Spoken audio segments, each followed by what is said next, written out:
November 24, 1971. The day before Thanksgiving. At Portland International Airport in Oregon, a man in his mid-40s wearing a dark business suit and a black tie approached the Northwest Orient Airlines counter and purchased a one-way ticket to Seattle under the name Dan Cooper. Nobody paid him any special attention.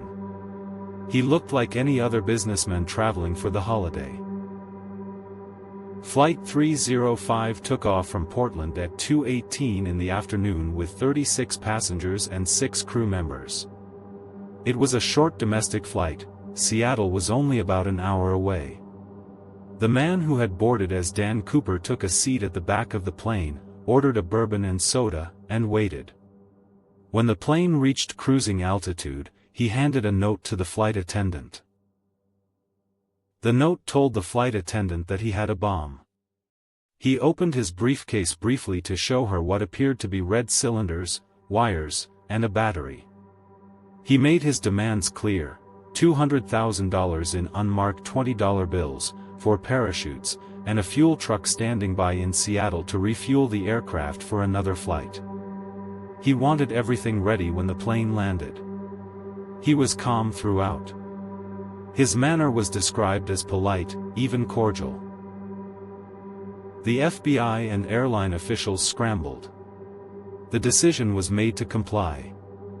While the plane circled Seattle for 2 hours burning fuel, officials gathered the money, obtained 4 parachutes, 2 primary and 2 reserve, and arranged for the refueling. At 7:40 p.m., Flight 305 landed in Seattle. Cooper allowed the 36 passengers to disembark in exchange for the money and the parachutes. The crew remained on board. The money was delivered in a canvas bag. The FBI had photographed every single bill and recorded all the serial numbers. This would later become one of the most meticulously documented ransom packages in FBI history. Cooper examined the money and the parachutes.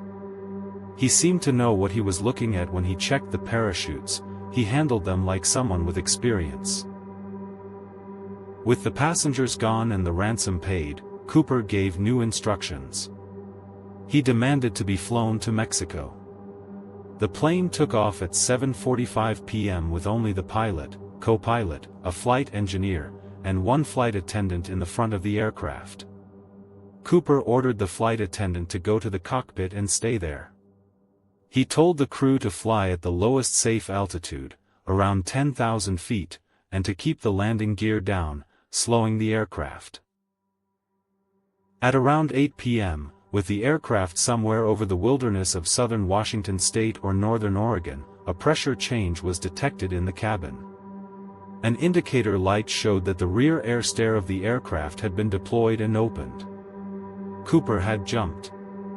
He had parachuted out of a commercial airliner in the dark, in a rainstorm, in temperatures of 7 degrees below freezing, carrying $200,000, wearing only a business suit and loafers. The search that followed was one of the most extensive manhunts in American history.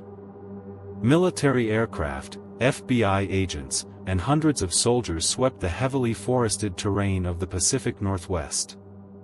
They found nothing. No parachute. No man. No money.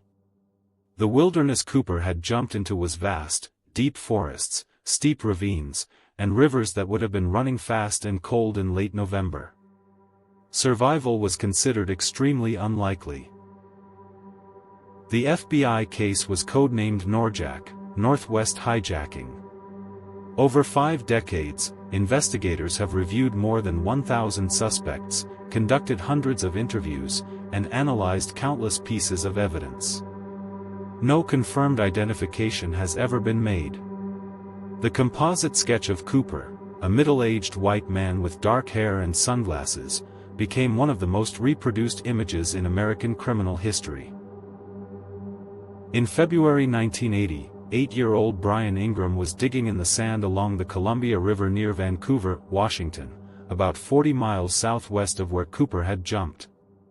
He found a bundle of deteriorating $20 bills partially buried in the sand. When the FBI checked the serial numbers, they confirmed the bills were part of the D.B. Cooper ransom. Approximately $5,800 worth of the bills were recovered. The rest, $194,000, has never been found.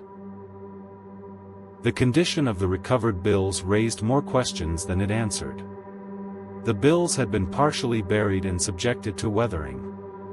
The rubber bands that had originally bound them had deteriorated and left chemical residue on the notes. Analysis suggested the bills had been in the water for years before being deposited by river currents. But how they got there, and what happened to the rest of the money, remains unknown. Critical details about the jump have fueled decades of debate. Cooper requested 4 parachutes but used only one. An old, unusable reserve chute was left behind. Why request 4? Some believe he wanted to prevent the FBI from giving him a sabotaged or non-functional parachute, knowing they would not risk giving him a bad one if he could swap. The parachute he used was a military-style back parachute, functional, but not the most sophisticated option available. The FBI investigated numerous compelling suspects over the decades. One of the most studied was Richard Floyd McCoy Jr., a Vietnam veteran and skydiving expert who hijacked a United Airlines flight in 1972 in a near-identical manner to Cooper, collecting $500,000 before parachuting out of the aircraft. McCoy was caught, convicted, and killed in a prison escape attempt in 1974. The FBI ultimately concluded McCoy was not Cooper, though many researchers continue to disagree. The aircraft type mattered enormously. Cooper had specifically targeted a Boeing 727, the only commercial aircraft of the era with a rear air stair that could be opened in flight. This suggested someone with specific knowledge of aircraft, either aviation industry experience, military service, or meticulous research. The FAA subsequently changed regulations to prevent the rear air stair from being operated in flight, and Boeing added a device called the Cooper vane that locked the stair during flight. The case captured the American imagination in a way no criminal case had before. In the weeks after the hijacking, the media began referring to the unknown hijacker as D.B. Cooper, a name that appears to have originated from a journalist error conflating the case with another suspect named D.B. Cooper who was briefly investigated. The real hijacker had given his name as Dan Cooper. The nickname D.B. Cooper stuck permanently in public consciousness. In 2016, the FBI officially announced it was suspending active investigation of the D.B. Cooper case after 45 years, citing a lack of new credible leads. The case file, however, remains open. The FBI noted that if new physical evidence emerged, particularly if any of the remaining ransom bills were found, the investigation could be reopened. Researchers, amateur sleuths, and former law enforcement officers continue to work the case independently. The truth of what happened to D.B. Cooper after he stepped out of that aircraft has never been established. He may have survived the jump, hiked out of the wilderness, and lived out the rest of his life in anonymous obscurity, spending the money carefully, watching the manhunts on television, dying in a quiet house somewhere in America.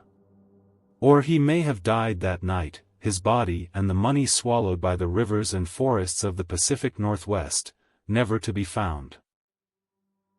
53 years later, the only confirmed unsolved case of air piracy in United States history remains exactly that, unsolved. One man, $200,000, and a parachute disappeared into a stormy November sky. He has never been found. The money has never been recovered. And somewhere in the wilderness below the flight path of Northwest Orient Airlines Flight 305, the answer to one of America's most enduring mysteries may still be waiting.